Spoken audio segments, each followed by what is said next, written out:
सारे लोगों की ही तरह दीपक की जेब में बटुए की जगह अब ई वॉलेट ने ले ली है। जहां जाते हैं झट से ई वॉलेट यानी मोबाइल वॉलेट खोलते हैं और फट से स्कैन कर पेमेंट कर देते हैं। उनके डिजिटल वॉलेट ने बटुए में नोटों की जगह तो ले ही डाली, उनके क्रेडिट या डेबिट कार्ड का इस्तेमाल भी अब काफी कम हो गया है। इनका इस्तेमाल वहीं करते हैं जहां ई वॉलेट नहीं चलता। दीपक महीना शुरू होते ही अपने ई वॉलेट में सीधे 10,000 रुपए डाल देते हैं और जैसे ही वॉलेट डाउन होकर 500 या 1000 रुपए रह जाता है, फिर से इतने ही पैसे डाल लेते हैं। महीने में 2 से 3 बार ये साइकिल चलता रहता है। लेकिन हाल ही में दीपक के किसी दोस्त ने उनसे कहा कि वे एक बार में इतने पैसे ना डालें, ये सेफ नहीं होता और इससे कोई एडिशनल बेनिफिट भी नहीं मिलता। लेकिन दीपक को लगता है कि एक बार में इतने पैसे डालकर उन्हें पेमेंट में आसानी होती है, बार बार ई वॉलेट लोड करने की झंझट नहीं होती। तो क्या ऐसा करना सही है? कहीं दीपक के दोस्त की बात सही तो नहीं? कहीं आपका भी तो दीपक जैसा ही हाल नहीं? ई वॉलेट में ज्यादा पैसा रखें या नहीं? ये कितना सेफ है? मोबाइल वॉलेट का कैसे करें इस्तेमाल?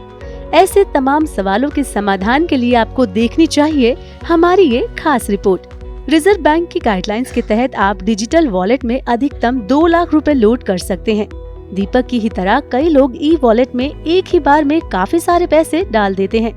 दीपक तो चलिए उस पैसे का इस्तेमाल तेजी से कर लेते हैं, लेकिन बहुत सारे लोग ई वॉलेट में पैसे डालकर उसका जल्दी इस्तेमाल नहीं करते और कई बार महीनों तक भूल जाते हैं कि उनके ई वॉलेट में पैसे भी पड़े हुए हैं। अगर आप भी इन लोगों में शुमार हैं तो ये आदत बदल डालिए। ऐसा इसलिए क्योंकि इन पैसों पर आपको कोई ब्याज नहीं मिलता। ये पैसे जस के तस पड़े रहते हैं। अगर ये पैसे आप किसी SIP में लगाएंगे तो उस पर कुछ फायदा जरूर होगा। मान लीजिए आपने यही 10,000 रुपए किसी SIP में डाले तो 2 से 3 महीने में वह 10,000 रुपए से बढ़कर 10,500 रुपए हो सकते हैं। अलग अलग मोबाइल वॉलेट का इस्तेमाल करना भी सही नहीं है। बड़ी राशि की इंस्टेंट पेमेंट के लिए UPI की सुविधा तो है ही। अगर आप किसी मोबाइल वॉलेट का इस्तेमाल कर रहे हैं तो पर्सनल डेटा भी उन्हें दे रहे हैं। अपना डेटा ऐसे बांटना भी सही नहीं है।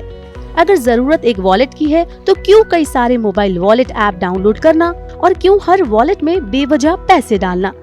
बेहतर होगा कि उस मोबाइल वॉलेट का इस्तेमाल करें जो सबसे ज्यादा इस्तेमाल किया जाता है, जिसे आप हर छोटी बड़ी दुकान, शॉपिंग सेंटर वगैरह पर स्कैन कर पाएं।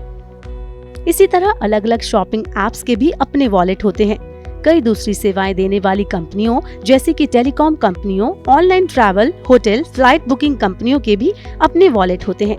इनसे आपको शॉपिंग करने में, मोबाइल रिचार्ज वगैरह में आसानी से पेमेंट की सुविधा मिलती है, लेकिन ये हर बार सही नहीं होते। उदाहरण के लिए कार के इंटर स्टेट ट्रैवल करते समय फास्टैग के जरिए टोल पे करने के लिए NHAI यानी national highway authority of India prepaid wallet की सुविधा देती है। इससे जब भी आप टोल क्रॉस करेंगे ऑटो डेबिट हो जाएगा। आप अपनी सुविधा के हिसाब से वॉलेट लोड कर सकते हैं, लेकिन इसमें एक बार में ज्यादा राशि डालना सही नहीं होता। अगर आप अक्सर इंटर स्टेट ट्रैवल करते हैं तो ही ठीक है, लेकिन साल में बस 1-2 बार ही इंटर स्टेट ट्रैवल करते हैं तो मिनिमम यानी बस एक आध ट्रैवल के हिसाब से ही वॉलेट में पैसे डालने चाहिए। कुल मिलाकर देखें तो मोबाइल वॉलेट का इस्तेमाल अपनी जरूरत के हिसाब से करना चाहिए। अगर ज्यादा पैसे डालने हैं तो उन्हें बैंक में, SIP में या दूसरे इन्वेस्टमेंट इंस्ट्रूमेंट में डालें, ना कि मोबाइल वॉलेट में।